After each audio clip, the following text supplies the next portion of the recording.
Welcome to a very special edition of Rebellion's educational series, where we will look at the future of online learning with three of the most brilliant minds I've come across on this planet. Dean Dr. Linda Kreitzman from Berkeley Haas, Patrick Mullane, who's the director of Harvard Business School Online, and Amit Gandhi, who's a friend of mine, Wharton. First of all three of them are friends of mine, but Amit and I met on vacation, and he's got those beautiful children. And he's a teacher at Wharton and Microsoft Azure's chief economist. So thank you, all three of you, for coming on today. And today, in this age of Corona, online learning has been catapulted into the front pages and to the forefront of everyone's minds. So the question is, will online learning be the new tomorrow, or will it coexist with in-person learning? Dr. Kreitzman, would you like to start us off? Right, thank you for having me. I think I also have two beautiful children, and I'm the assistant dean of the master of at Haas and manage the MFE program. So to me, this has been an interesting journey. Last year, we had students come in March, and for an entire year, they did their entire education online, right? So, and they graduated also online. Now, there is a difference between master's students, so students who come for 1 year versus students who are going to come just for 4 years undergrad, or high school students. After surveys and talking to high school students, we realized that they very much want the in-person component. For master's degree students, for us, they also crave the in-person component as well. But I think the future is going to definitely be hybrid, and perhaps it's going to be from parents and students in 4-year programs. They are going to push for perhaps a shorter educational system, not 4 years. It's going to be cheaper, and definitely online education is going to be much more important, as even students in our program felt that some classes could lend themselves to purely just online education and watching it when they want to watch the course. Yeah, so a hybrid. Well, Patrick, this year you must have seen a total hockey stick in your applicants for Harvard. Tell us about that. Yeah, we definitely did. It was a significant increase. Linda brings up a good point. We do non-degree certificate programs that are anywhere from 4 to 14 weeks long. And they're meant to help people get knowledge that can help them in their careers kind of today. It's what I've heard, actually, a faculty member at Wharton I once heard say, it's the kind of just-in-time learning versus just-in-case learning, where just-in-case is more of an undergraduate experience. That said, I never believed online would replace in-person. I think that it should, if done right, open access to more people who otherwise maybe couldn't go in person. But I have a daughter who just finished her last final day, graduates this weekend. She would not trade that experience for anything, no matter how cheap it was. Of course, she wasn't paying for it, I was. So maybe that has something to do with it. But I agree with 100% with Linda. The future of the world is blended. Unfortunately, I do think, and somewhat ironically, that online is going to make the in-person experience more of a luxury item than it was before online came along. I do think there's a world where, and let's just be honest, the institutions we all come from fall in this category where the rich are going to get richer, not maybe literally financially, although maybe that as well.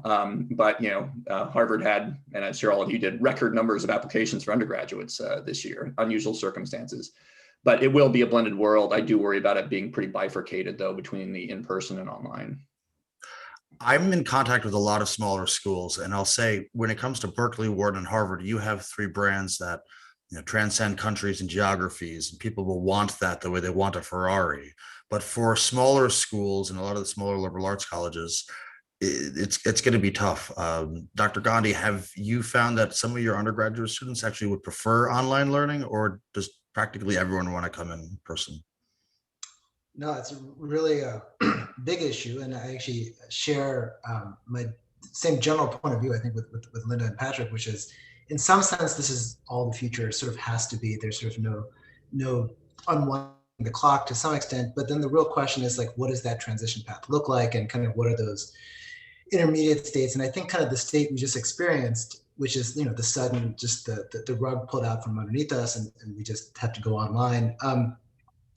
That might be kind of a snapshot in time, because I have a hard time believing that the course I gave this last semester, or maybe last year, will probably ever be replicated verbatim, even though I think that's actually a superior course. I mean, I think in many ways, necessity is the mother of invention, and the professorial class is slow to adopt new techniques and pedagogy and approaches, but really, I think the marketplace caught up in terms of tooling, and I think we have at our disposal dashboards of just abilities to interact with students in multiple mediums. I think kind of the power of breakout rooms, presentations, outside speakers, and even sort of live coding. It's the flipped classroom exists now. Now the question is, So do we have will Yeah. Wharton have both undergraduate degrees offered in online and in person going forward, or is there? Yeah, and I think that's the thing, is that I think in the short term the answer is probably not, right? And so, but the experience and the memory is wedged in our psyches now. Another question becomes, what sort of programming do we want to add on to the core that's going to really bring those hybrid elements, I think, to bear to the students. So do we see maybe a kind of an adapted 4-year undergraduate program, maybe, where it's a hybrid master's undergraduate? So when you're 18, instead of, a broad course load, you can say, I'm going to take a 2 to 3 year degree in engineering, or 2 to 3 year degree in business or law. Do we see that happening, or? I personally think that it is possible. Students, are talking about this. Do they want to spend 4 years on the same, campus? But of course, let's not forget that faculty also may push against that, right? So we don't know, but I believe the market is ripe for major disruption. Who is going to follow? Yes, we have all the tools. Amit, you said it. We have great tools now to make courses very exciting. If we do even a combination of, in person and using Zoom and the breakout rooms and all that, but are all the professors ready to do this? And, in top universities, yes, we have the resources to train them. In all of the other schools, I don't know, but it is something that I think will happen in the next 5 to 10 years. And I don't know if my colleagues think, the same. Yeah, I think it'll depend on the degree. Like, I started off as an aerospace engineer in undergrad. I did not finish an aerospace engineer. I finished in mathematics. But, a lot of a lot of STEM disciplines have more to learn now than when I was, getting my undergraduate degree. And so and frankly, even doing it in 4 years just is cramming a lot back then into a very short amount of time, in my opinion. Whereas, do you need it, and not picking on liberal arts, but, seriously, do you need it for history? Do you need it for political science and psychology and things like that? It's not clear to me, and I don't know enough, frankly, to say one way or the other. But there is going to be pressure to shorten it for sure. And one thing I will say is I am a fan of maybe it's because I went to Catholic institutions, which are very big about the whole person concept, right? Kind of this liberal arts combined with whatever you take. It really made me a better person. I would hate to see that go away. I was a math major, but I took philosophy. I had to. That was a good thing for me. And I hope that persists, because I don't think the world where everybody just has exactly what they need is as good a world as where you got exposed to things you didn't know about. Yeah. Yeah, and I'll just maybe add on to that. The one model that I think could be powerful, I'll just sort of brainstorm out loud with you, is kind of, the question is, do we need 4 years of coursework, right? Like, do we need 4 years of just kind of repeating the lecture model? And I think that's where, Alex, your proposition is kind of interesting, because there's a sense in which, maybe the first 2 years is really sort of getting the tooling and the core frameworks together, but then there's a sense in which, the capstone year can mean something new, and really kind of taking on immersive projects and solving problems, as opposed to kind of the passive model that I think we've had for eternity at this point. And so, and that's where kind of, I think the first adopters are going to be programs like what Patrick and Linda are driving, where they have to make practical knowledge available to students. but I do think kind of the college model will observe and take the take the best of what they engineer and start to absorb it into the liberal arts curriculum. I agree with what you all say. I think let's look at a lot of masters that are online. At UC Berkeley, we have a master's in data science, all online, 1-year program. I think the schools are also going to look at this because ultimately it's going to be cheaper to put together those programs. But again, a combination of both, again, a hybrid program can be very, very powerful. And I agree with you. I mean, that undergrad students are going to ask for a lot more experience working on projects. And they had plenty of time to think about all of this as they were following, courses on Zoom. But what about the 18-year-old who says, I know I want an MBA from Wharton, that's all I want, or an MBA from Harvard, that's all I want. I don't want to waste my time with other courses. I want to start working towards that now.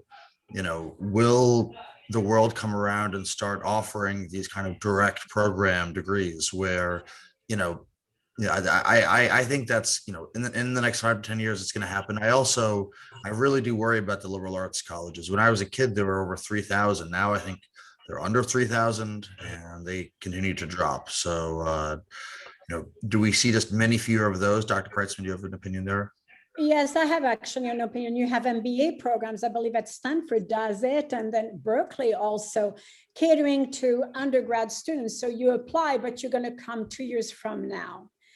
And we do that as well. Yeah, yes. Sorry, I interrupt. Yes. So, yeah. So, there's a lot of pressure from young folks. Now, very different again for the high school students. They really do need this interaction with the professors, with the teachers, right? But for the undergrad students, they know hopefully what they want. But, someone who says to you at 18, I want to do this, chances are that they might change their tunes, right? By the way, they're in their second year. And I hope they do, because you don't know. But definitely the pressure on the professors is pretty high. And that's what I'm watching everywhere, not just, at Berkeley, but everywhere. Yeah, the other thing, sorry, go ahead. I was just going to ask, what is Harvard doing right now to make the kind of connection between students greater so that the online students feel more of a connection to their fellow programmees? Yeah, it's funny that the extent to which people expect that is kind of baked in based on the program they selected. So people who came to the MBA program for the on-campus experience, 2-year on-campus experience, were not happy about it going remote because their expectation was, I'm coming to campus, I'm going to make those networks, I'm going to go have a beer in Harvard Yard or Harvard Square after class. Harvard Yard, if I get in trouble. But people in our online programs don't expect that. Now, we did typically have an annual event where we invited people from our online programs to come back for an on-campus experience just one day. And it's hugely popular, but we had to do it virtually. In fact, we did it virtually 2 weeks ago, and it was a huge success. And again, those people signed up for an all asynchronous online experience. And so their expectations for a synchronous online experience were well met and maybe exceeded. I don't think that would have been true if your expectation, going in was different. Dr. Gandhi, can you work with a student as well online as you can in person, do you think? Yeah, I mean, once again, I think the challenge is that everyone has a little bit of an idiosyncratic view. I mean, my own view is yes. I mean, for me, it was a dominant model on pretty much every frontier. Of course, I never physically met any students here. And so I have to sort of ask the question, what role did that play in the educational experience? And generally speaking, I think we all overvalue what we find familiar. And I think historically the question is, it was familiar, but what was fundamentally valuable about it in terms of just the overall goal of a class and education? And so for me, like, it worked, but I'm also used to remote work and sort of the idea of being remote and kind of having geographically disparate collaborators. And I think part of the challenge is that if we're going to make hybrid successful, and I think it worked great for me, how do we now empower faculty to succeed in this model? I mean, I think part of it is that, especially, I mean, I'll just be kind of sort of as friends here, which is, we put all these faculty like myself online and doing video production, nobody's trained in video production. Nobody knows how to put a show together. I mean, I think we're all theater, we're all theatrical. You're on the stage, but I think there's a set of skills here that if we're going to make it successful, we really have to take it seriously. That faculty need to be empowered, perhaps a new set of skills, and that more than anything is probably one of the key frictions, I think, in making this successful.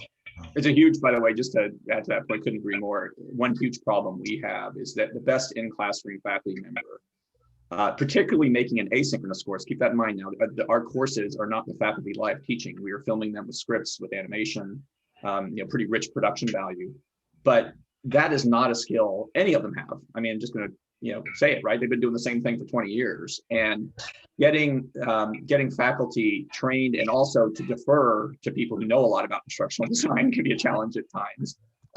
But usually after a while, they kind of get it and appreciate the help. And certainly they have great ideas too. It's not like, everybody who's on the instructional design side does, but it's so true. We've had a lot of bad experiences. We just threw people into the fire and hoped it would work out. Yeah. You make a great point. My favorite Napoleon professor from Amherst College was lamenting to me that he just doesn't feel like he can be the same teacher online. He doesn't have the same effect. And so for some teachers who have that kind of AV ability, they can, transcend and become great online teachers, but other teachers just don't have it. And so they can't deliver it the same online. But I think we all agree that in-person teaching will become more expensive because of online education. Yeah, but what's a small, maybe light point to raise on that front is that one of my keys to teaching has always historically been hand gestures and just kind of like really emphatic with hands. I did find that, this does work sort of online. And so I think elements of the theater can translate, right? But there's practice and skill involved here. And I think that's part of the key. Yeah, I'm half Italian and I make sure I'm framed so that my hands can be here. I'm French too, so Patrick, Amit and Alex, what we're talking about is really the flexibility of the professors, and they're expected by the students more than ever to be entertainers, right? Because Zoom, 3 hours that you really demands that you are expressive and that you put on the show. And, not everybody can deliver that, I think so. No, there are teachers who just like to walk around and, their brain works as they walk around the classroom. And so when they're constrained, they can't offer the same product, but a lot of people wonder, why is it that the proliferation of online education will make in-person education more expensive? Patrick, can you explain that?